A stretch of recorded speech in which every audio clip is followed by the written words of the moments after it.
Boa tarde, bom dia para quem está no dia, boa noite para quem está à noite. Estamos aqui num encontro muito importante, com mulheres significativas, com um trabalho importantes e que hoje pretendem conversar sobre o feminino, memórias e os reflexos na sociedade. Trata-se da pesquisa de pós-doc da Luísa Pinto, com a supervisão da Elizabeth Lopes, da professora doutora Beth Lopes, e temos aqui como convidadas a Leila e a Thaís Barbosa.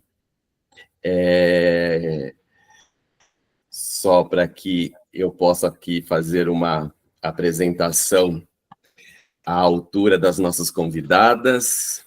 Então, Leila Amorim Ferreira é psicóloga, clínica de orientação psicanalítica, especialista em gestão estratégica da promoção da saúde, realiza consultoria e implementação de programa de saúde mental para organizações, é uma militante da luta antimanicomial, trabalhou na rede de saúde mental do município de Niterói por mais de uma década,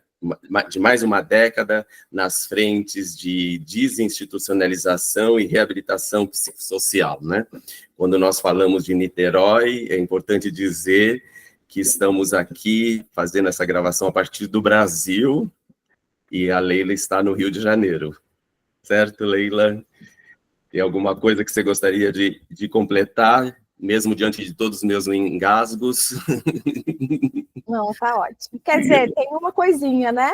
Sim. O motivo de eu estar aqui por conta do convite da Luísa, né, do encontro que ela teve com a obra do jornalista Luiz Alfredo Ferreira, que com muito orgulho é meu pai, né, e ela se deparou em Portugal com essas imagens, foi capturada por essa arte e veio a esse encontro muito frutífero que a gente vem mantendo, né, de lá para cá, e como a vida imita a arte, né, um por acaso, antes mesmo de eu saber dessas experiências, assim, né, dessa vivência do meu pai com essa reportagem tão significativa, que foi sobre o Hospital Psiquiátrico Colônia, Barbacena. Eu fui trabalhar com saúde mental, sou psicóloga, então a gente juntou, né, Luísa, um pouco de uma conversa, assim, de saúde mental, desse percurso, mas estou aqui por conta, assim, desse encontro que Luísa nos encontrou e trouxe essa linda resposta, assim, que se tem de uma arte, né, chegando às pessoas e ela lá em outro lugar se encontra com esse material, se apaixona e tem interesse pelo artista e tem afeto e vai nessa busca e ela é singular e ela é verdadeira.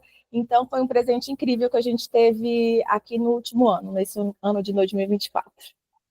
E agradecer pelo convite de estar aqui. Nós que agradecemos, Leila. Obrigada. E quero também apresentar a Thaís Barbosa, é coordenadora do Serviço Residencial Terapêutico, Projeto de Saúde Mental da Prefeitura Municipal de Barbacena, atua intensamente no processo de desinstitucionalização do antigo Hospital Colônia. Seu trabalho tem se concentrado nas mulheres que, desde a época do Hospital Colônia, têm tido seus direitos violados. Não sei se Thaís quer complementar mais alguma questão. Eu quero agradecer também, né, o convite de estar aqui, de poder disseminar, né, isso que é necessário ser falado, né, e que já são anos, né, gente, do que vem acontecendo. Eu queria agradecer a Luísa também, né, pelo convite. Acho que ela esteve a Barbacena, acho que o meu contexto, né, dentro desse cenário é o lugar de Barbacena em todo esse contexto histórico, eu acho que na minha fala eu vou conseguir abordar um pouco mais essas questões, mas muito obrigada pela sensibilidade, por dar voz a essas mulheres, né, a esse processo que eu falo que é um resgate à dignidade mesmo, né, e assim, muito obrigada mesmo. Também acho que é importante dizer que quando a Thaís fala de Barbacena, ela está falando de uma cidade aqui do Brasil, pertencente ao estado de Minas Gerais, né? E temos aí também Luísa Pinto, que, como nós já dissemos, é pesquisadora, uma investigadora sobre essas questões dos direitos humanos, é uma encenadora, uma atriz, uma mulher que muito sensível, como já também foi dito aqui, e que tem desenvolvido diversos trabalhos ligados aos direitos humanos e trazido isso para a cena e transformar, e dentro do que está dentro da própria vocação do teatro, né, tendo a possibilidade da gente olhar para essas questões, pensar sobre essas questões e discutir e entender como elas podem ser alteradas. E temos a professora doutora Beth Lopes, supervisora, com um trabalho extremamente significativo também, voltado para as mulheres, com pesquisa dentro da área da performance, é uma pedagoga, tem investido anos na formação da artista e na construção de trabalhos teatrais em diversas áreas, então é uma pessoa extremamente conectada, contemporânea, né, e que tem sido parceira aí da Luísa no desenvolvimento deste projeto. Então, eu passo a palavra para você, Beth, vou ficar mais em off para que as mulheres, de fato, assumam aí esse espaço tão importante. Você está sem som. Muito obrigada pela apresentação, né, dessas mulheres tão potentes, né? Então, eu queria celebrar esse encontro, né, dessas mulheres que vão verticalizar um pouco mais o assunto, né, que Luísa nos traz, né? E foi, assim, um encontro muito bacana esse que eu tive com a Luísa, mais de um ano atrás, né, Luísa? Onde eu pude conhecê-la e conhecer esse trabalho, tanta fibra, né, de tanta resistência, de tanta revolução, né, Luísa? Então, e acho que é um trabalho assim, muito importante para nós, brasileiros, né? É um trabalho que merece ser divulgado para outros pesquisadores, especialmente os pesquisadores na área de teatro, né? E na área de saúde mental, por que não, também, né? Eu acho que é um projeto interdisciplinar, então, acho que ele interessa para muitos tipos de pesquisadores, né? E, especialmente, no nosso caso, aqui para os alunos de pós-graduação e de graduação em artes cênicas, onde a Luísa teve a oportunidade de pertencer durante o seu processo de pós-doutoramento, realizado comigo, né? Eu que sou professora sênior, a gente chama, né? Aposentada do Departamento de Artes Cênicas da Escola de Comunicação da Universidade de São Paulo. Então, eu tenho o maior orgulho em apresentar, em trazer, né, essa pesquisa que fala sobre uma luta antimanicomial, fala de memórias de mulheres, de homens, né, fala de não esquecermos, né, jamais essas memórias difíceis, para que elas não se percam e não se repitam, né? A gente vive um momento muito tenso hoje no mundo, né? A gente sabe o risco que a gente corre desses acontecimentos se sucederem novamente, né? É uma luta incessante, é uma luta importante, e creio que a Luísa, assim, com muita potência, muita qualidade, né, tem desenvolvido esse tema em produções artísticas, performances, espetáculo teatral, além de textos, né, artigos, e também a produção de um documentário, um filme documentário, que ela mesma, então, vai contar para vocês, né? Mas é um prazer, então, recebê-las todas, né? A Leila e a Thaís também, que poderão contribuir para essa apresentação, né, Luísa? E dizer que é uma felicidade enorme ter contribuído de alguma forma, né, para que você realizasse essa pesquisa e dentro dessa universidade, assim, e enlaçando, né, as nossas profissões, as nossas artistas, né, e as nossas universidades, os nossos países, né, estreitando as distâncias. Então, é importante dizer que você está hoje em Portugal, né? Eu em São Paulo, Thaís está em Barbacena e Leila no Rio de Janeiro, em Niterói, né? No Rio de Janeiro. Então, e o Joaquim aqui em São Paulo também. Então, é interessante, né, que nós estamos em cada uma num ponto, e agora, então, este encontro, acho que celebra, né, esse... Não digo final de uma pesquisa, né, Luísa, porque nunca acaba, né? Nunca acaba essa pesquisa. Nunca acaba. Nunca acaba. Leila e Thaís também estão sempre nessa luta, e nós sabemos que é uma luta de vida, né? É uma luta de vida. E transformar isso em arte é uma preciosidade. Bom, eu agradeço a todas vocês mais uma vez e passo, então, a palavra para a Luísa, a fim de que ela apresente, né, seu trabalho e conte para nós em que momento ela se encontra, né? Obrigada, gente.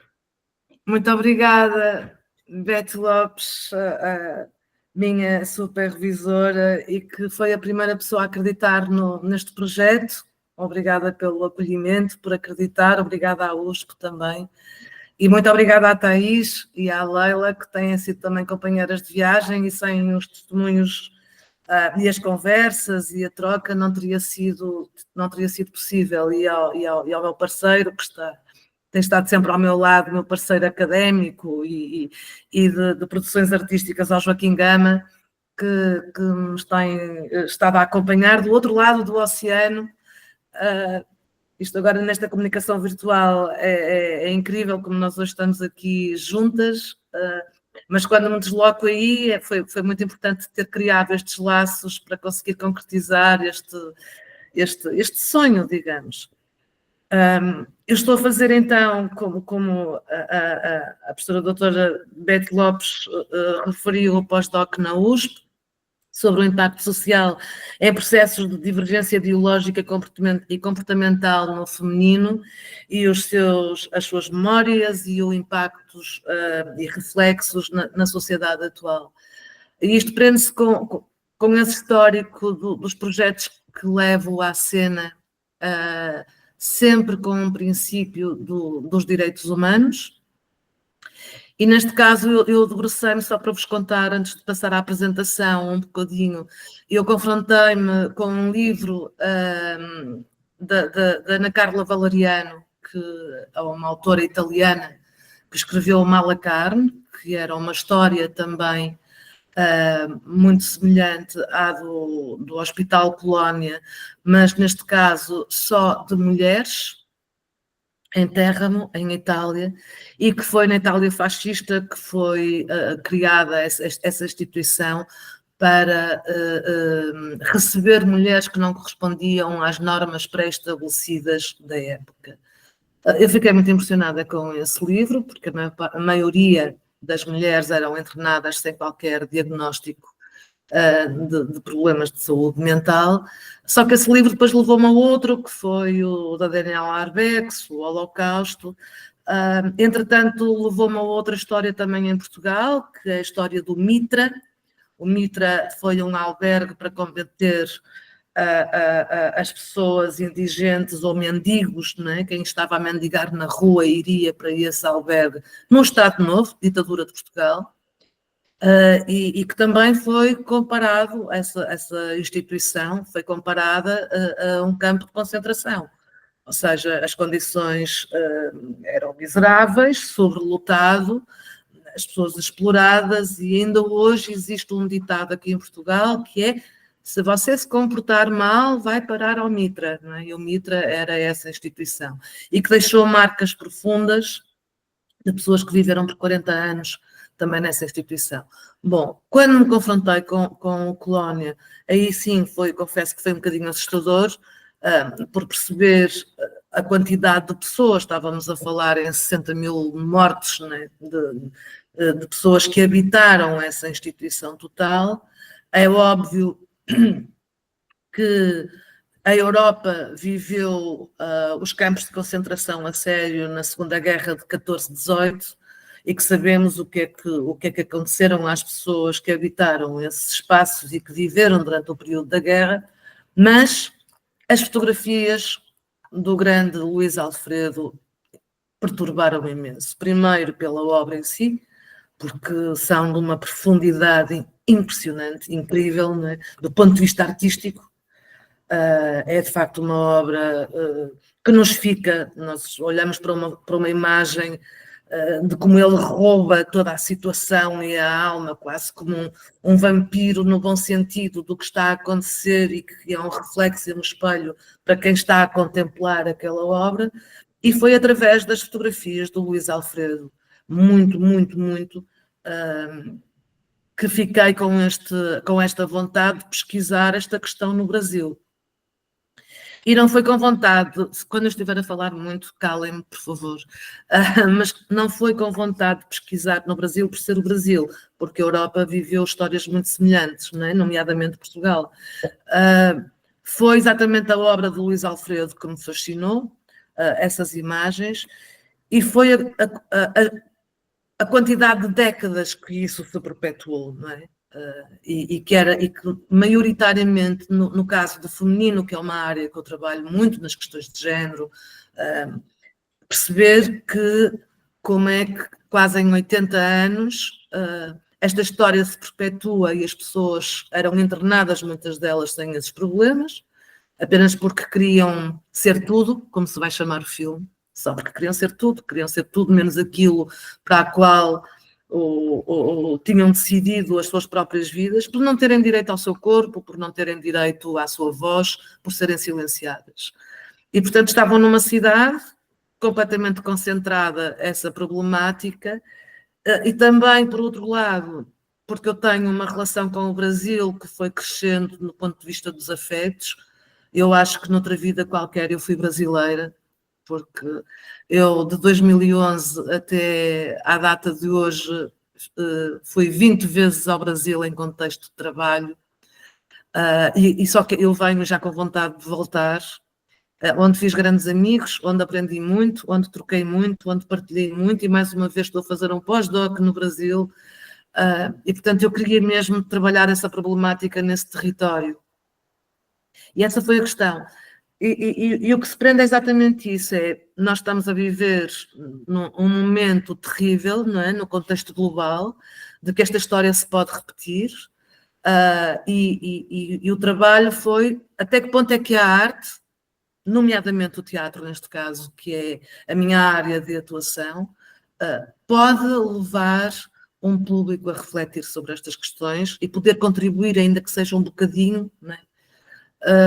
Para que esta história não se repita, não é? Portanto, é utilizar estes dramas que aconteceram, é no Brasil, mas com reflexos e com histórias paralelas noutras geografias, de como é que o teatro poderia levar como uma extensão desta reflexão a um público maior.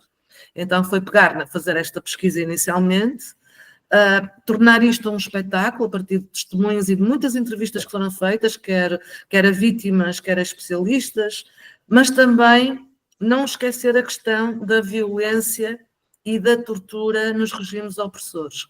No regime opressor em Portugal, na ditadura de Portugal, ditadura do Brasil, porque a questão estava a acontecer no Brasil, mas em todos os regimes opressores onde isto acontece. E por isso é que quer no espetáculo, quer no documentário, há sempre uma perspectiva global de cientistas políticos, da diretora do Memorial da Resistência, Ana Pato, por exemplo, que fala da metodologia de tortura, que era muito semelhante à dos campos de concentração, e semelhante ao que acontecia nos presos políticos pela PIDE, em Portugal. Não é? Portanto, há sempre uma reflexão filosófica, entre aspas, sobre o que é a violência, qual é o prazer da violência, não é? Que humanidade é esta que perpetua um prazer em excluir e em violentar?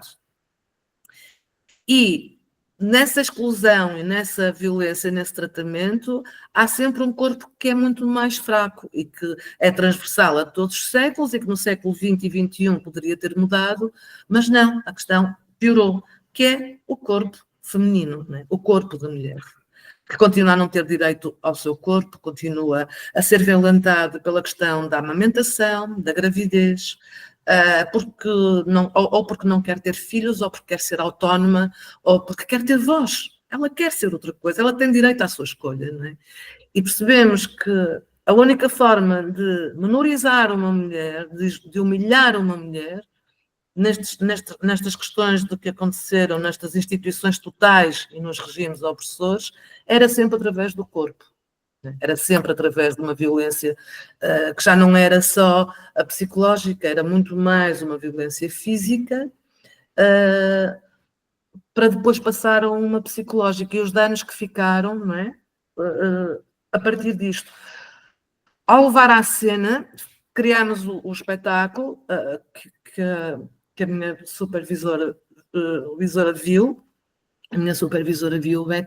Nós estabelecemos um paralelismo com o que está a acontecer noutro tipo de violência numa era contemporânea, que é borderline, gaslighting, bullying, né? Portanto, todo o tipo de humilhação e que agora está padronizada pelo mundo, mas que existe, não é? Quer em contexto de trabalho, no contexto profissional, no contexto familiar, no contexto social, ou seja, e onde a mulher continua a desempenhar e a ter um papel e uma voz silenciada até hoje. Então o teatro é isso, o teatro fala para uma plateia, vamos levar esta discussão ao público, e quando estreiei o espetáculo percebi que não poderia ficar por ali, porque o teatro é só para quem está presente naquela sala, por isso é que também é uma experiência maravilhosa, mas o documentário, há um documento que pode levar esta voz e que pode levar esta reflexão muito mais longe. E daí é que depois voltei ao Brasil para irmos para Barbacena, onde aí sim conversamos com internos, não é? Pessoas que tinham estado no hospital e que viveram lá por muito tempo, mas outras pessoas com problemas que vivem uma condição de saúde mental e que hoje têm uma vida ressignificada, não é? Através do projeto que, por exemplo, a Thaís está a coordenar, que é uma coisa muito bonita. E o filme mostra isso, o filme documental vai mostrar o horror que foi, mas vai mostrar uma esperança que eu quero continuar a acreditar, e vai mostrar que é possível fazer melhor. E é nesse sentido que é importante também mostrar o trabalho que está a ser feito hoje para que realmente a história não aconteça. Eu não sei se alguém quer partilhar um bocadinho para não ser um monólogo.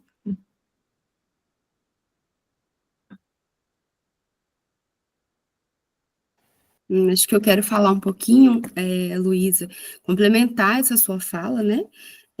Eu acho que esse lugar da mulher, ele vem aí já, né, desde anos, né? A gente está dizendo aí que desde a década de 90, no próprio Hospital Colônia, como que essas mulheres, elas eram, e eu acredito que hoje ainda de uma maneira, talvez até que velada, mas como as mulheres, como a figura feminina, ela é vista pela sociedade, né? Assim, hoje a gente pensa que nas residências terapêuticas, inclusive eu queria um adentro, que o serviço residencial terapêutico, ele é um serviço que hoje tem em todo o território brasileiro, tá? E ele é custeado pelo Ministério da Saúde mesmo, para dar moradia e dignidade a essas pessoas que ficaram internadas por anos no hospital, e retornando ao contexto dessas mulheres, quando a gente fala no Hospital Colônia, a gente pode pensar uma grande quantidade de mulheres que foram para o hospital, não por um transtorno mental, né, mas pelo fato de serem mulheres. Aí, quando eu digo isso, a gente vai pensar aí nas gravidezes. Mulher, quando ficava grávida, e ela não era casada, né, então o que ela recebia de punição era ir para o hospital, né, então, assim, a gente pode pensar nas mulheres histéricas, né, as mulheres histéricas na TPM, elas recebiam como presente também a saída para o hospital psiquiátrico, e assim, a gente vê dentro disso o reflexo do que é o ser mulher, né, porque a gente traz de todo esse direito delas que eram totalmente ignorados, né? Então, assim, a mulher, ela não pode ser dona do seu corpo, ela não pode engravidar, muitas das mulheres que vinham para o hospital eram prostitutas, né? Então, assim, elas não poderiam ter direito sobre o seu corpo, né?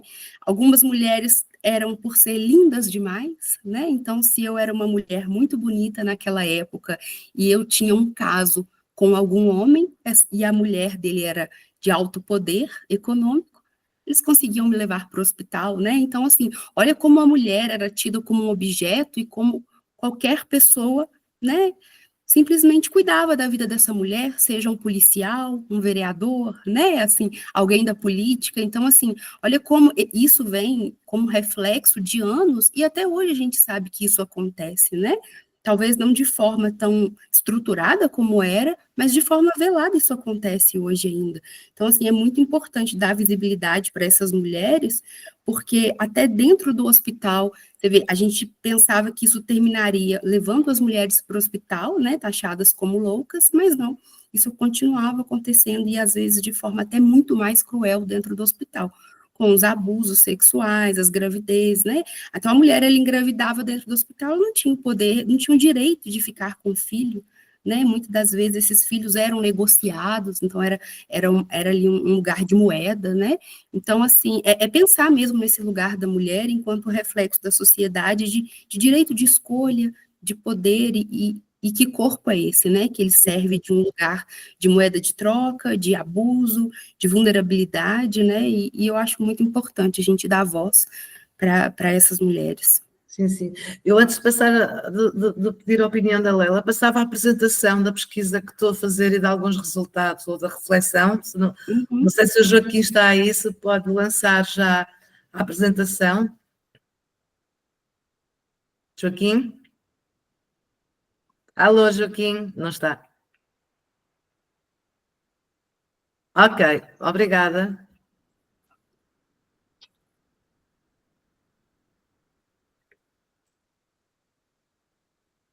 Então, isto é exatamente o tema da minha pesquisa.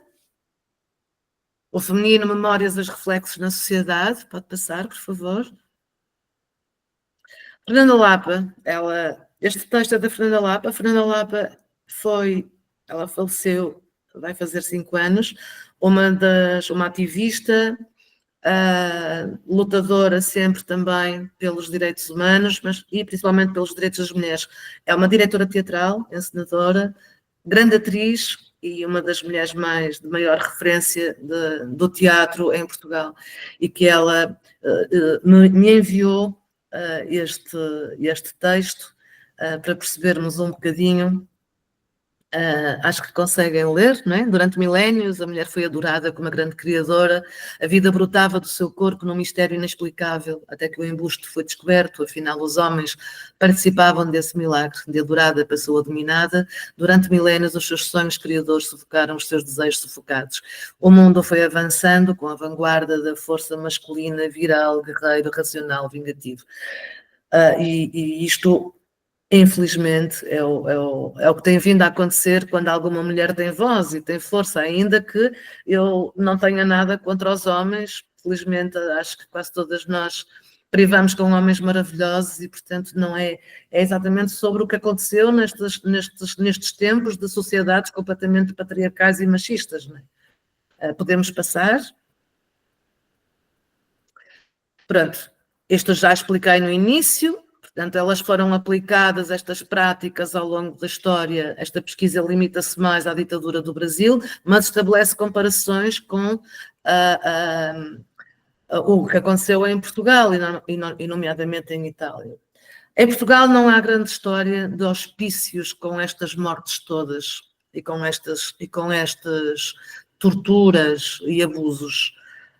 No caso do feminino, embora se saiba, mas não está assim tão público. Mas, por exemplo, em presas políticas, temos aqui um livro que não sei se conseguem ver, vocês vão ler ao contrário, mas é um livro em que se chama, um livro extraordinário, que diz: elas também estiveram nas prisões do fascismo. Só em Portugal, nas prisões do fascismo, presas políticas que sofreram muito foram 1755. Né? E muitas outras que não foram presas, mas que sofriam ameaças, tortura, as mães, as irmãs, as amigas, as famílias de quem era detido. Ou seja, há uma série de mulheres que só agora surge este livro, muito recentemente, e que não são nomeadas. Não se sabe, há toda uma listagem de mulheres que não estão nomeadas e que nós sabemos que foram presas políticas e que sofreram nas prisões, na prisão do fascismo ou em Portugal. Né? No caso das instituições totais, não em prisões, mas em manicômios, não se conhecem, não são conhecidas tantas histórias, ainda que se saiba que elas ocorreram. E aquela que é mais flagrante é, de facto, esse campo de concentração, que era um albergue para combater a mendicagem, mas que se tornou num autêntico campo de concentração. Podemos passar, Joaquim, por favor? Isto é um espetáculo que nós queríamos, portanto, pretendia-se refletir criticamente sobre o papel da arte na denúncia destes temas, implementar um projeto de encenação teatral a partir do material recolhido, que foi o que fizemos, com um espetáculo que se chama Anónimo Não em Nome de Mulher.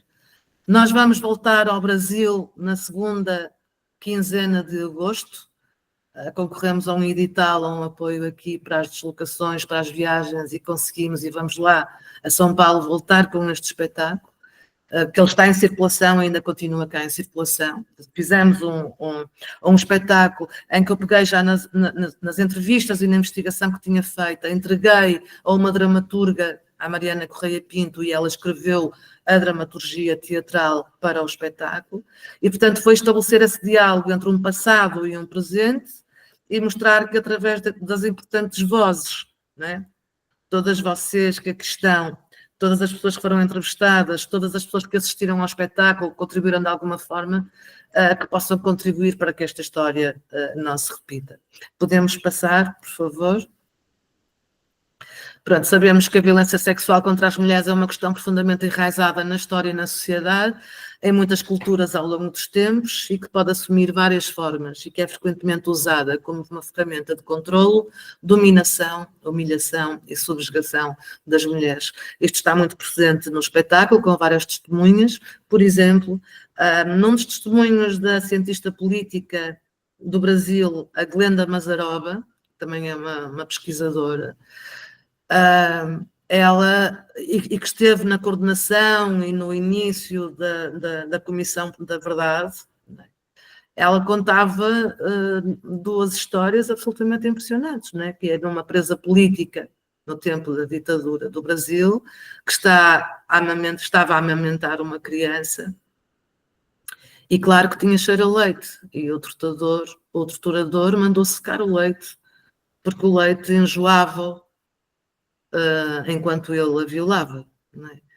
Portanto, esse prazer perverso da tortura, o que é isto, não é? O que é que leva alguém a fazer uma coisa destas?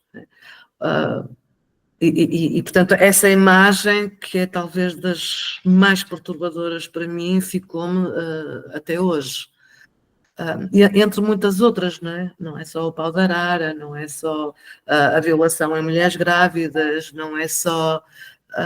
como também fizeram aqui, né? Aqui em todos os regimes opressores, obviamente. Podemos passar, Joaquim? Luís Alfredo. Luís Alfredo foi o mote desta viagem, que tem sido muito sofrida, porque é impossível não nos deixarmos contaminar Peço desculpa, estava só aqui a pôr isto no silêncio.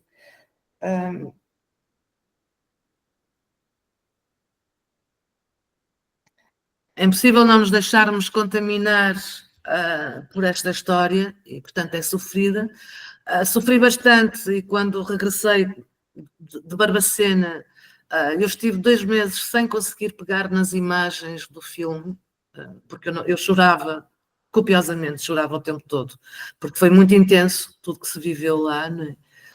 E foi intenso pelo lado mau e pelo lado bom. Foi confrontar-me com as vítimas que estavam vivas e que deram o seu testemunho muito generosamente para o documentário, e depois confrontar-me com o facto de hoje, já com aquela idade, 70, 80 anos, dizerem eu sou feliz aqui, agora. Não é? Como é que se consegue fazer tanto?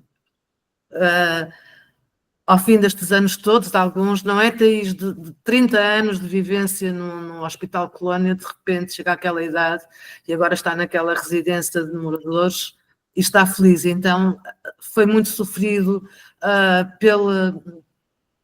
pela barbárie que me confrontei, desde sentir o chão onde aquilo aconteceu, não é? De pisar aquele chão onde aquilo aconteceu, de abraçar corpos que viveram aquela história, não é? E isso é muito impactante, mas depois também perceber que, bom, pelo menos estão a ter uma oportunidade de terminar a sua vida feliz e de conseguirem ressignificar as suas vidas, de estarem a aprender a ler e a escrever aos 70 anos, não é? De conseguirem assinar pela primeira vez o seu nome. E, portanto, isso foi muito impactante. Eu atrasei o filme porque eu não estava emocionalmente capaz de reviver aquilo. Eu precisei de fazer uma pausa. E o Luís Alfredo é o maravilhoso culpado disto. É mesmo um maravilhoso culpado, porque depois quanto mais fotografias eu via dele, e a Leila, muito generosamente, enviou-me uma série delas que são menos conhecidas e que foi muito inspirador para este trabalho, desolador pela realidade que ele mostrava, mas muito inspirador enquanto obra artística para contribuir depois do espetáculo para o documentário que nós nos estamos a seguir. Podemos passar, por favor, Joaquim? Aqui estão algumas imagens que são públicas, que estão no Museu da Loucura, que estão do Hospital Colónia, portanto, dessa vivência do passado. Podemos continuar a passar. Esta imagem é muito significante, não é? Dispensa qualquer palavra. É quase necessário silêncio mesmo. Podemos passar?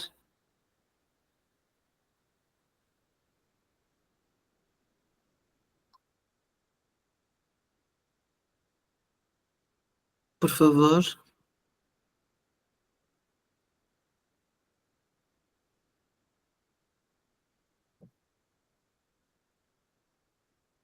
Há histórias, podemos passar. Estas histórias marcantes, não é? De crianças que foram, as que nasciam lá, como a própria Thaís já mencionou, desde as que também foram para lá enviadas porque nasciam, se calhar, de um casamento, fora do casamento, de forma ilegítima, que eram enviadas para lá, ficavam anos em berços e atrofiavam, não podiam esticar as pernas, não. E, portanto, toda essa tortura, o que é que essa tortura fez àqueles corpos, é evidente quando nós conhecemos pessoas que lá estiveram, não é? Aquilo sente-se nos corpos. Como cá em Portugal, por exemplo, nós à frente, eu vou falar-vos de um exemplo também impressionante. Podemos continuar, Joaquim, por favor?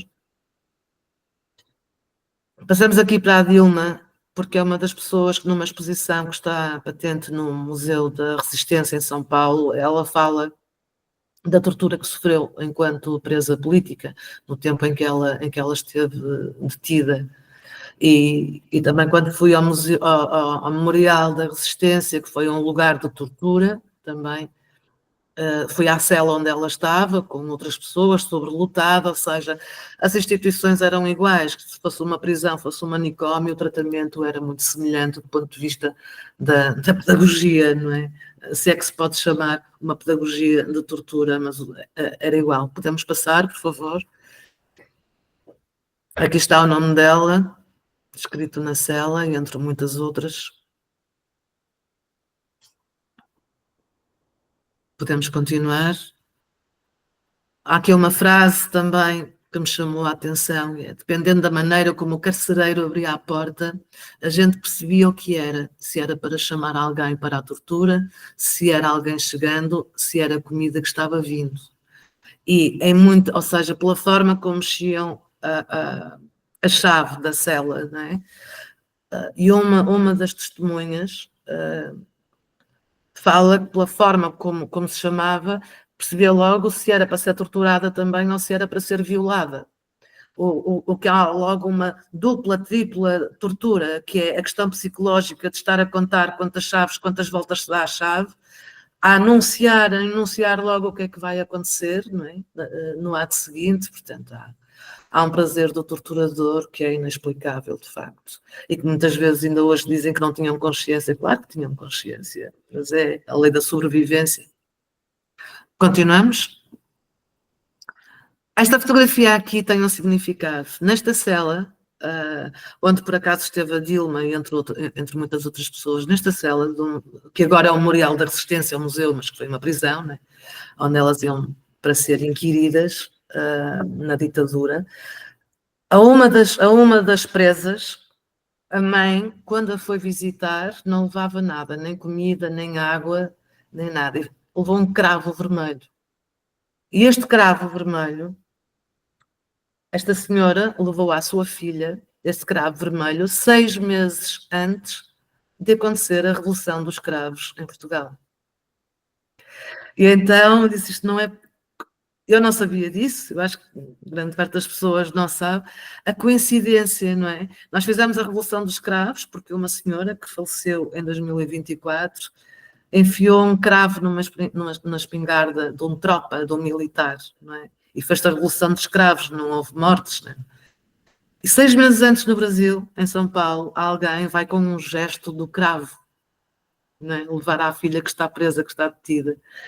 E então eles agora têm sempre, elas passaram sempre a ter este cravo, sempre com água, como um símbolo de revolução, de mudança, de luta, de resistência. Podemos passar, foi só uma coincidência interessante entre o que aconteceu em Portugal e Brasil.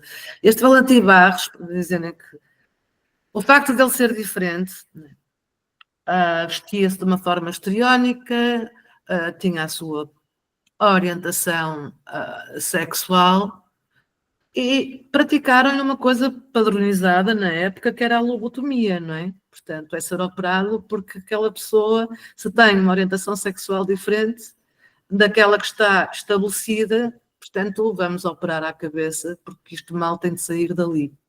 E ele estava no Hospital Miguel Bombarda, um hospital psiquiátrico de Lisboa, e ali ficou até morrer. Portanto, é dos poucos casos que se conhece, mas que foi marginalizado, atirado, a família, foi atirado pela família, a família não o quis, atirado, e que era um grande artista, não é? E que perde a sua arte, perde a sua área, perde a sua autonomia, a sua vida, e vai para lá. Podemos passar, Joaquim? Maria Adelaide Coelho Cunha foi também dada como louca porque se apaixonou pelo seu motorista, e era impensável, sendo ela casada com um senhor com muito dinheiro, e portanto foi dada como louca por isso, e foi internada. Podemos passar. Conceição Matos, do Museu do Ajudo. Conceição Matos, dentro destas 1.750 mulheres que estiveram detidas em Portugal, que estiveram presas na altura da ditadura, por lutarem contra o regime ou porque não se insurgiam-se com o que estava a acontecer, não é? Com as normas pré-estabelecidas, ela foi das pessoas que mais sofreu nas mãos da PIDE, das que foi mais torturada, assim como a Aurora Rodrigues. A Aurora Rodrigues, que hoje é uma procuradora jubilada, todas essas há uma série de grandes mulheres que nós temos, quer na literatura, quer em outras áreas, cá em Portugal, nas artes, que sofreram muito nas mãos da PIDE, na altura da ditadura em Portugal. E, portanto, esta Aurora Rodrigues era uma defensora dos direitos humanos e esta mulher foi uma das que mais resistiu na ditadura de Portugal. Vamos continuar.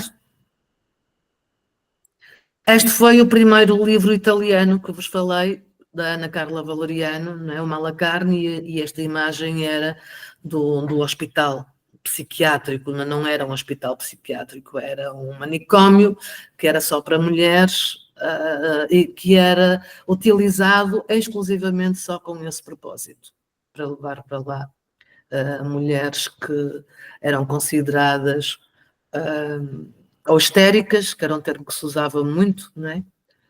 O termo que vem de estéri, é? Do útero. E, portanto, este era utilizado exclusivamente só para isso. Não sei se tem mais, Joaquim. Este é o tal que já foi falado. Podemos passar.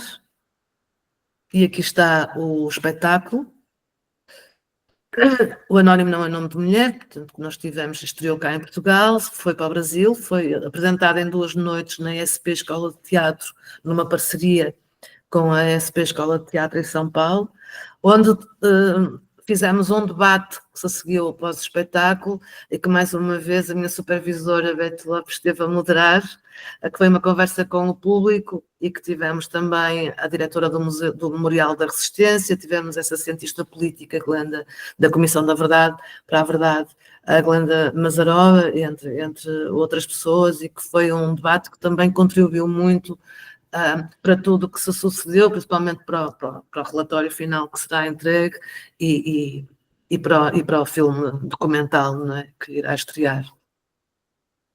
Joaquim, não sei se já terminou, não, que são imagens de espetáculo. No espetáculo também pretendi vivenciar lados opostos, ou seja, nós éramos e somos, porque o espetáculo continua em cena, 2 atrizes que interpretamos vários papéis, entre eles, por exemplo, eu interpreto a oprimida e a opressora. Portanto, tentar vivenciar as 2 realidades, colocar as 2 situações em paralelo, em reflexão, em conflito, e que o mesmo corpo habitasse essas 2 realidades. Portanto, nós fazemos de oprimidas e de opressoras.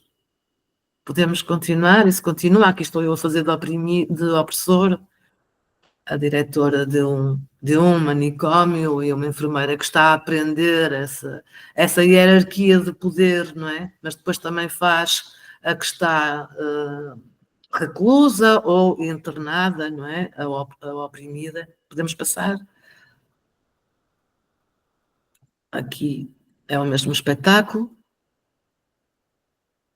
Aqui é uma transformação a meio do espetáculo, em que ela despe-se de opressora para oprimida, assim em instantes, e há as 2 versões sobre o mesmo tema. Podemos continuar. Há uma saída para todos nós. Eu gosto muito desta frase. E acho que é isto que nós estamos a fazer hoje, é isso que tentamos fazer todos os dias, através da arte, através da psicologia, do trabalho da assistência social, da coordenação, do trabalho que todos fazemos para que exista uma saída para todos nós. E neste caso, no feminino e no masculino, não é? Para que se deseje um lugar do humano, um mundo melhor no futuro. E portanto, este volto já está em grande por uma questão, que é, há uma saída para todos nós, que é a frase que eu gosto muito, está em ponto pequeno, não está por acaso. É que há uma saída para todos nós, mas é preciso fazermos muito.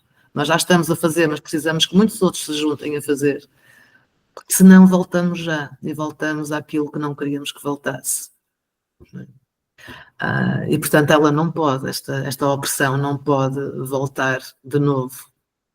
Podemos continuar, Joaquim? Podemos continuar. Aqui Aqui estão 3 realidades, 3 gerações. A que vai ver quem está doente, a que já foi, a que está doente, que está internada, a que já está internada, a opressora em cima. Portanto, há 3 mundos que se cruzam entre si. Podemos continuar. E eu terminava com este excerto do texto do espetáculo. Já não há auspícios como antigamente, mas fazer-nos de loucas continua a ser fácil. Bruxas na Idade Média, histéricas séculos depois, depressivas, borderline, maníacas agora. O comércio da loucura sobrevive, só mudou de administradores. Sou herdeira de milhares de mulheres, da dor e da luta de milhares. E, no entanto, tudo se repetiu em mim e talvez tudo se repita depois de mim. Obrigada.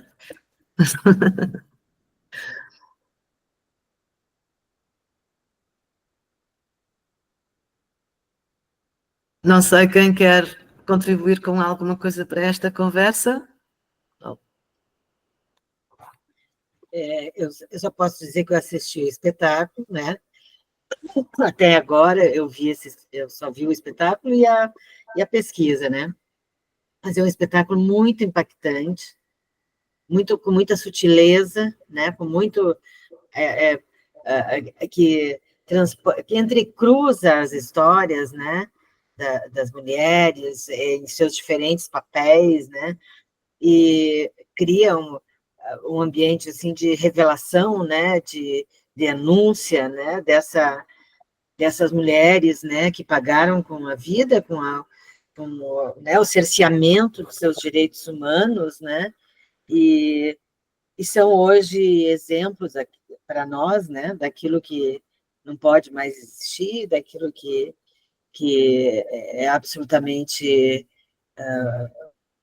cruel, né, doloroso, e que nós não podemos mais deixar isso acontecer, né. Então, o espetáculo é ao mesmo tempo que revela essa crueldade, essas diferentes mulheres, essas diferentes posições, né, das mulheres, tramado assim com uma carga poética, né, muito intensa, né, uma qualidade estética assim muito grande, um espetáculo intimista, né, Luísa? Mas muito tocante, né? Então, eu não tenho como descrever de outra forma, né, a não ser do meu ponto de vista como espectadora ali, né, que fui tomada, assim, de uma grande emoção mesmo, de experimentar, né, essa posição, que não é uma posição passiva, né, porque traz tantas histórias de mulheres, né, o sofrimento dessas mulheres, e é uma forma de resistência para nós, né? Hoje em dia, é um modo da gente deixar essas vozes, né, transparecerem, desde os pequenos detalhes da nossa rotina da vida, né? Isso tem que estar presente, isto é marcante, não pode ser esquecido, né? Mas eu quero dizer que a nossa presença feminina, a nossa presença como mulheres em todas as suas faces, né, em todas as suas possibilidades, nós temos que resistir, né? Nós temos que, acho que estar com todas essas questões, né, que nos alijam, né, que nos deixam de fora, que nos deixam depreciadas, né?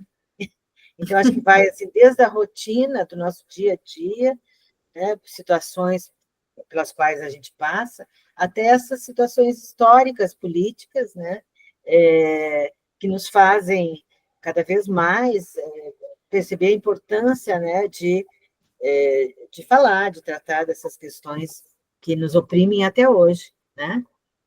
Até hoje a gente talvez seja muito privilegiada, né, nas posições que a gente ocupa, mas, de modo geral, assim, as mulheres, eu acho que ainda precisam ser reconhecidas pela sua potência, pelo seu conhecimento, pela sua capacidade, né, de gerar vidas e de criar possibilidades de novas existências, né?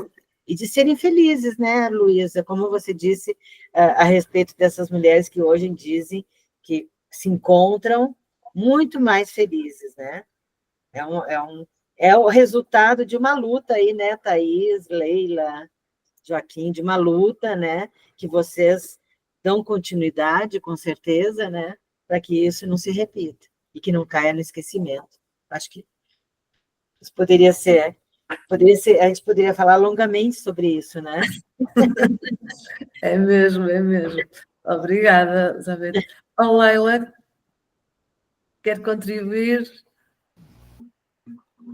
Fantástico, Luiz, o trabalho. Fiquei aqui imaginando esse espetáculo, né? Imaginando também como isso te mobilizou a ponto de ter que parar um tempo, né, para poder formular e como que isso é importante da pessoa entender que vivencia algum processo e que naquele momento precisa se respeitar, né, dar um tempo e retomar, e que bom que a gente tem essa opção de refletir, de escolher, né? Se você desistir, seria uma louca, né? Não, né? Assim, né? Ou seria uma louca por continuar no sofrimento, ele no negócio, né? Assim. Então, essa questão da mulher nesse viés dessas questões, desses abusos, né? Nesse corpo, nessa apropriação, que se dá ao longo do tempo, e com esse enfoque psiquiátrico desse lugar, mais uma carga que talvez a gente não esteja ainda discutindo e integrando este elemento no discurso, né, de tantos prejuízos sociais que a mulher tem ao longo do tempo e ainda tem, né? Então, assim, esse aspecto ele é muito interessante no sentido de não explorado ainda, e que ele diz da subjetividade nas relações e na potência que a pessoa pode ter para vir a ser algo. Ela ali é radicalizada e castrada quimicamente, né, rotulada.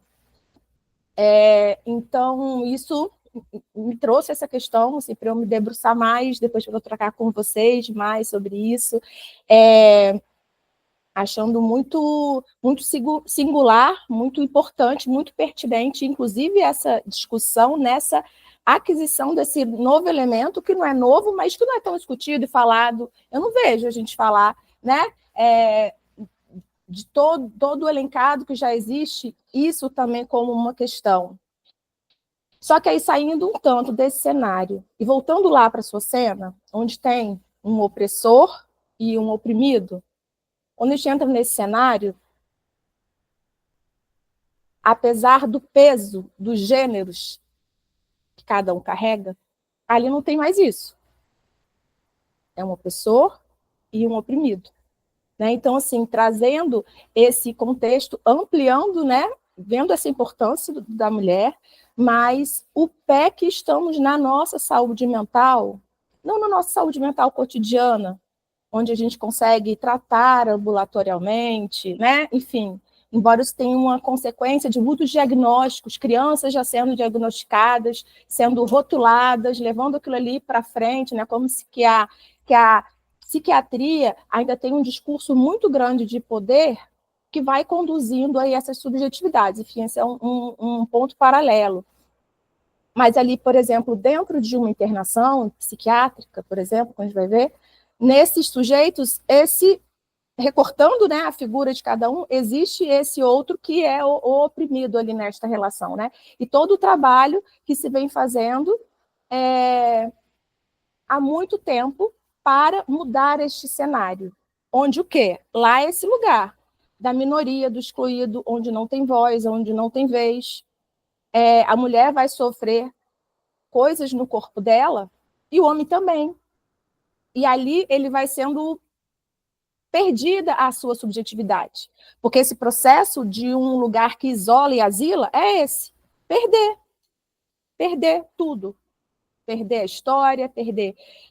Então, nas fotos, por exemplo, fica claramente vendo algumas pessoas que já foram.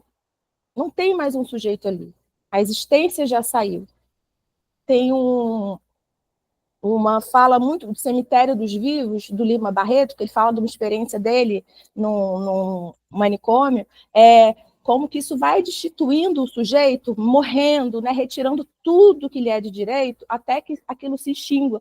Então, nesse lugar, homens e mulheres se vão numa violência, né, que é impetrada por um regimento onde diz o que é o certo e errado e o que não é legal precisa estar para lá, né? Mas por que a gente ainda precisa essa violência, né? Por que tem pessoas violentas? Por que tem pessoas perversas, né? Assim, e tirar a perversão, que ela não é loucura, né? Por que tem pessoas ruins que querem denominar o outro como algo ali, né? Justamente para tirar dele e garantir que aquele mundo ali está tudo ok.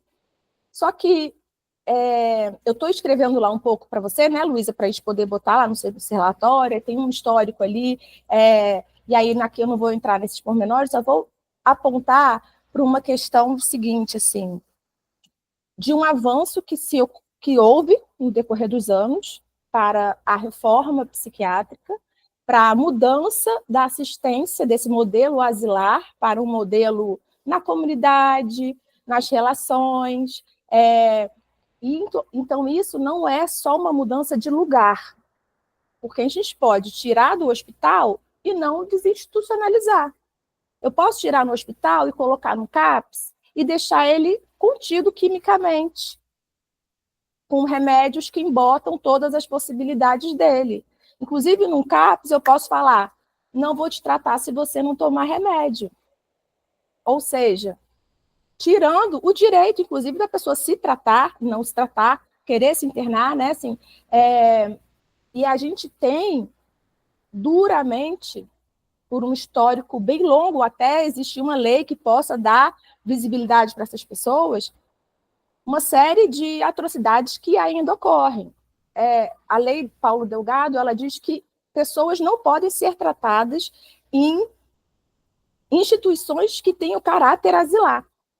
Isso está na lei. Isso ocorre. Isto ocorre, né? De 2017 para cá, a gente vê uma ladeira abaixo no investimento que era para ser para as residências terapêuticas, para os CAPs, para todo o investimento de tirar essa rede, voltando para os hospitais, voltando para agora as comunidades terapêuticas, que voltam para um sistema que sai do SUS, como era antes da década, né, de 80, né, assim, anteriormente, que sai do SUS e que ainda entra com viés político, religioso, castrador, né, assim, tratando a dependência química com muito mais violência. E aí a gente pensa, que aí eu escutei muito vocês falando hoje, não podemos deixar mais isso acontecer, não podemos. Está acontecendo muita coisa ainda que a gente também não consegue pormenorizar, por conta, inclusive, dos avanços, e sem pensar que o discurso não se modifica. Porque se eu mudo o tratamento ou revisto isso aqui de algo mais bonitinho, eu estou legitimando o sujeito, eu estou olhando a potencialidade dele, eu escuto o que ele quer, ele participa da condução aqui do que ele quer fazer. Lógico que isso ocorre, como lá com Thaís, né, ela deve ter muita experiência nesse sentido, mas a gente sabe que no Brasil ainda não é assim, na maior parte do Brasil. Imagina se a gente for pensar nas minorias das minorias, nas áreas rurais, nos povos indígenas, e com esse declínio desse investimento, olha só um dado que eu trouxe que eu fiquei assim, alarmada. As comunidades terapêuticas, em 2010, elas tinham um investimento de 12 milhões de reais. Para 2018, 124 milhões. E a previsão na época, para 2020, era 300 milhões.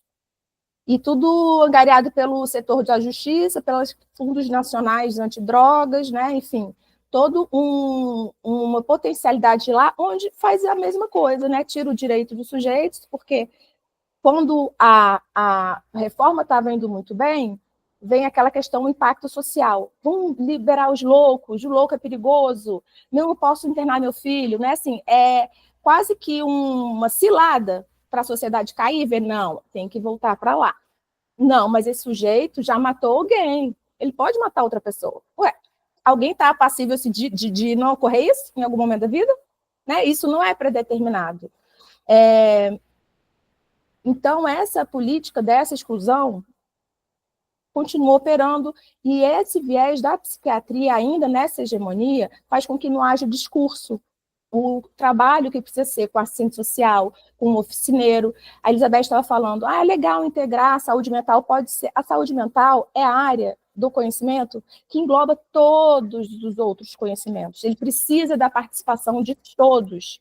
Então, por isso que é fantástico, Luísa, você colocar essa pauta, ainda mais pontuando essa questão específica ali da mulher, e levando para um público reflexões que, em outro lugar, essas pessoas não teriam acesso, ou teriam de uma forma equivocada, tendenciosa, né? Como que é importante essa comunicação, como que é importante que as pessoas, inclusive, entendam que ainda ocorre muitas coisas, e que uma forma de detenção que a gente via ali pode não ter mais, ela pode estar em um outro lugar. E existe uma perversão e uma violência ainda a ponto desses sujeitos se esvaírem de si. Porque você não precisa na intensidade. O que é pior? Cair 1.000 quilos em cima de você ou 10.000 quilos? 1.000 quilos é pior, né? Ele vai tirar a subjetividade. E nas fotos ali do papai, que se fosse que ele captura, suga ali, é porque eu acho que nessas fotos ele ainda consegue pegar sujeitos vivos. Ainda. Quão forte somos nós, o nosso interior, quais são as forças que a gente tem nesse cenário de você pensar a mulher, com esse mais aspecto, quão forte uma mulher que passa por todos essas desventuras, essas limitações, essas imposições, quão forte precisa ser para se reerguer, né? Então, assim, essas pessoas mostrando esse caráter humano, e é dessa integralidade nesse saber, para além da psiquiatria, de uma relação mais dialogar, assim, de diálogo, de instituições, de pessoas, de tentativas de uma outra coisa, porque se eu passo de um pressuposto que eu sei o que você tem, que eu preciso te medicar, que você tem isso, isso, isso, que seu problema é... Eu não estou mudando essa relação e nem ajudando, que você falou que é ressignificar. Ressignificar a vida de quem? Da história que querem dizer que foi a reforma, né, que essa pessoa teve. Como que é isso? Como que se sustenta no tempo? E é só com essa mudança cultural, nas mentalidades. A gente tem uma maturidade muito pequena ainda em relação a isso, infelizmente. Né? Então, isso ainda ocorre. Eu peguei uma notícia, veja só, dia 27 de janeiro, 2 semanas atrás. Aqui tem várias comunidades terapêuticas, né, que são um problema muito sério. Foram 13 mulheres resgatadas que estavam em cárcere privado nessa comunidade terapêutica, no município de Magé, pertinho do centro, inclusive é uma grande cidade, sim, né? E perto da capital, violentadas, exercício ilegal da medicina, cárcere privado, abusos físicos, sexuais. Foram 13 mulheres resgatadas, e algumas nem sequestradas também, assim. Isso acontecendo aqui agora, aqui do lado, né, da minha cidade. A gente tem uma lei que proíbe isso, mas ela acontece, né? E como que é importante assim, esse trabalho todo, e a gente entender que, infelizmente, guardadas as devidas proporções da cultura, do local e de como se apresenta, mas é uma linguagem, essa linguagem dessa relação de poder, né, esse lugar fálico, hegemônico, e de lucro, né? Porque se lá no mercantilismo começava a ter problema com os malucos, porque eles não estavam produzindo, aí o capitalismo fala, não só é um problema, como eu vou precisar lucrar com isso, né? É um objeto, é uma mercadoria. E como você. Aí eu estou tentando sensibilizar assim, mais para a causa, mas pensar em outras coisas nessa questão, né, da relação dos direitos humanos com isso tudo que acontece ainda é muito grave. Isso é o que eu sei daqui de pertinho. Se a gente fizer um cenário e uma busca aí por lugares, a maior parte dos hospitais psiquiátricos que ainda funcionam foram vedados os dados anuais sobre eles, mas até então, sei lá, 50% deles não tinha alimentação correta, não era legalizado pela vigilância sanitária, não tinha recursos básicos para funcionar, algumas já tinham que ter sido descredenciadas, né? Então, tudo isso ocorre e meio que tentando se apagar da nossa vista, até se colocar uma nova forma de tratar as comunidades terapêuticas, já na internação, um acompanhamento de não sei o quê, né? E aí a gente vê esse retrocesso ocorrendo, mas por quê? Porque não houve essa mudança nesse paradigma, desse ponto de partida, de aceitar o diferente, aceitar que aquele ali é cidadão e vai estar com a gente ali, naquele mesmo espaço, que ele pode estar ali da forma que ele quiser, né? Que ele tem esses direitos também, que ele é sujeito de decisões, de escolhas, doa quem doer, né? Mas muitos se doem demais. E é isso que a gente não pode deixar passar. Vai doer que vai para você, mas a gente tem que seguir em frente, né? E é isso que não pode parar, sabe? O movimento, né? Não é assim, isso não pode retornar, isso não pode parar. Esse movimento, porque a gente não quer esse volto já, a gente quer que nunca mais, né? E cada vez menos isso aconteça.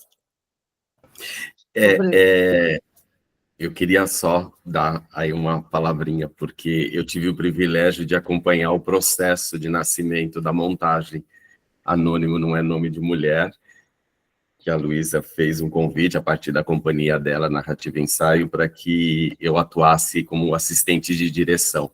Então, foi uma experiência incrível, não só para poder acompanhar o processo de produção teatral em Portugal e estar com artistas incríveis e ver como esse trabalho ia surgindo, isso também me fez acompanhar de perto a pesquisa da Luísa, né? E acho que você comentou isso, a Beth, a Thaís também, e a Luísa ao longo dela, da explanação dela, que o que a gente percebe é que em todos os regimes ditatoriais existe a presença de uma pedagogia da tortura, né? E essa pedagogia da tortura é exatamente criar mecanismos de exclusão que não se encaixe dentro de determinados projetos fascistas, ditatoriais e assim por diante, né? E é muito louco que tudo isso vem garantido por uma instituição. Então, o que aconteceu em Barbacena, você tinha o respaldo de uma instituição de psiquiatras, né? Que davam aval e aprovavam isso. E aí tem uma outra coisa que é o quanto foi preciso um grupo de mulheres, né? Então, são mulheres que normalmente também que criam essa ruptura, né? Para que isso não perpetuasse ou fosse modificado, né? Então, a gente tem exemplo em Barbacena de um grupo de mulheres que resolve falar, olha, isso não tem mais condições e vamos trabalhar, né? E também dos artistas, né? Que começam a denunciar isso, porque se não houvesse o trabalho do Luiz Alfredo e tornando essas fotos publicamente, né, não teria, de fato, criado todo um mecanismo sobre isso, né? E aí, o quanto a Luísa faz, né? É como se ela pegasse esse legado e desse continuidade a isso. Então, é incrível. Você vai no Memorial da América Latina, né? Aquele lugar, ele é horroroso, tem uma energia horrorosa, mas ele está ali, numa moldura de arte, denunciando aquilo e trazendo aquilo à tona, né, a todo momento que você entra naquele espaço, né? Então, é só um comentário. Só completar aqui, que a mulher tem assim, essa potência, né, de criar o movimento da luta antimanicomial, basicamente, majoritariamente por mulheres, porque elas trabalhavam ali no campo, elas se e os homens estavam ali no poder, são os médicos, né, que mandavam. E quando você fala essa questão de uma instituição que autoriza, hoje a gente tem instituições autorizando, inclusive, coisas que não estão na lei. A contenção mecânica, ela não pode mais existir, mas já inventaram um negócio que é um gesso por dentro da blusa da pessoa que mobiliza. E sendo possível como um recurso terapêutico. Né? Então, assim, as coisas vão modificando, mas se a gente presta atenção no discurso, a que ele está servindo. Né? E só ressaltar que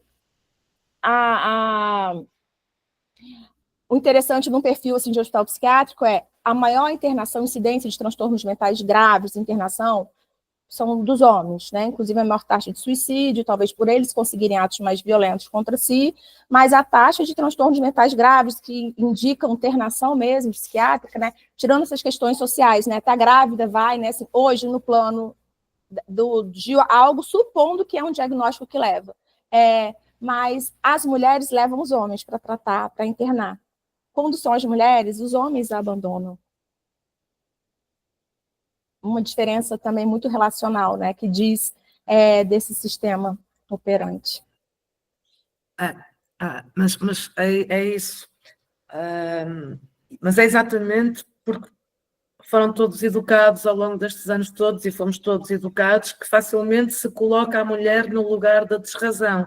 Se um homem estiver com problemas mentais, é uma coisa normal, pronto, está a precisar de ser tratado. Se é a mulher, ainda hoje isso acontece, ela fica automaticamente no lugar da desrazão, de descrédito absoluto. Não é? E é isso que temos que combater.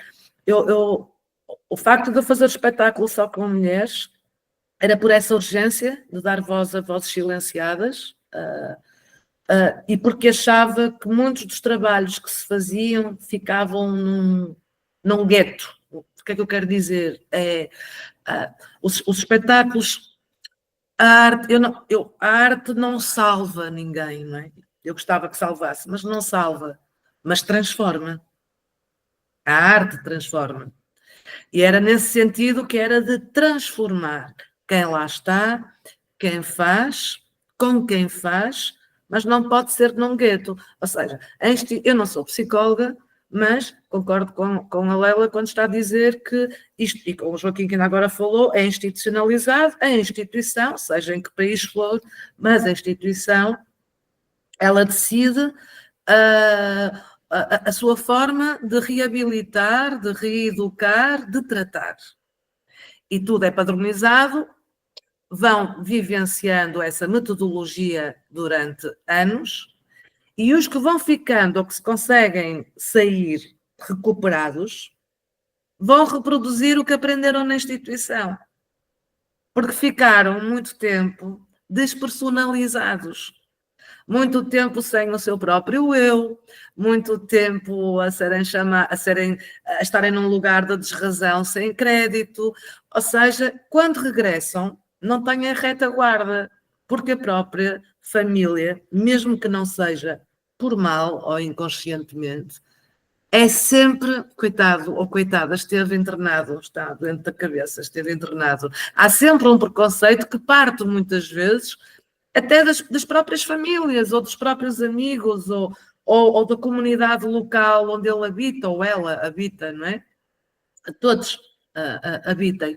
E esse é o grande problema. Então eu acho que a arte, neste caso, o teatro, a performance, as artes plásticas, o que nós pesquisamos, o que escrevemos, mas o que tem impacto com o público, que pode ser um meio de retirar as pessoas desse gueto, do gueto de ficarem fechadas num universo só focado ou para a saúde mental, ou para a discriminação, ou para a violência doméstica, ou a violência de género, seja o que for. É retirar do gueto e devolver à sociedade como um objeto dito normal. É um tema normal que vamos conversar, vamos ter que discutir isto. Estas pessoas que estão doentes, vamos incluí-las nos projetos, vamos trabalhar com eles, que era aquilo que ela dizia, é um direito que lhes assiste, independentemente da sua própria condição, certo? E isto só para terminar, que eu acho que já devemos estar aqui a avançar muito na hora, não sei, é o facto de ter decidido também que o espetáculo fosse só no feminino e refletindo sobre esta questão do feminino, da condição das mulheres na sociedade atual e da sua posição e da sua voz na sociedade atual. Mas o filme documental eu fui também a todos os géneros, porque aí já há, como é uma coisa muito global, para ficar aí, eu quis ir a esse lugar do humano que é preciso refletir também, ou seja, da forma como os próprios homens também foram maltratados, como é que aqueles corpos ficaram, que outro tipo de violências foram, ou seja, já não há homens, não há mulheres, não há género, são pessoas. São pessoas. E, portanto, no documento, no filme documental, eu quis incidir no todo, não é? As questões da saúde mental, dos direitos humanos acima de tudo.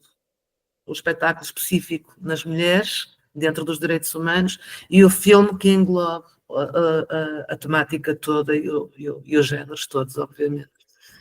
Acho que Fantástico, já foi. Luísa. Obrigada. Fantástico. Muito obrigada. Então... Querem ir para as palavras finais para a gente concluir? Então, eu posso terminar já, apanhando o balanço, desde já queria agradecer muito a vossa participação e a vossa partilha e a troca aqui neste encontro.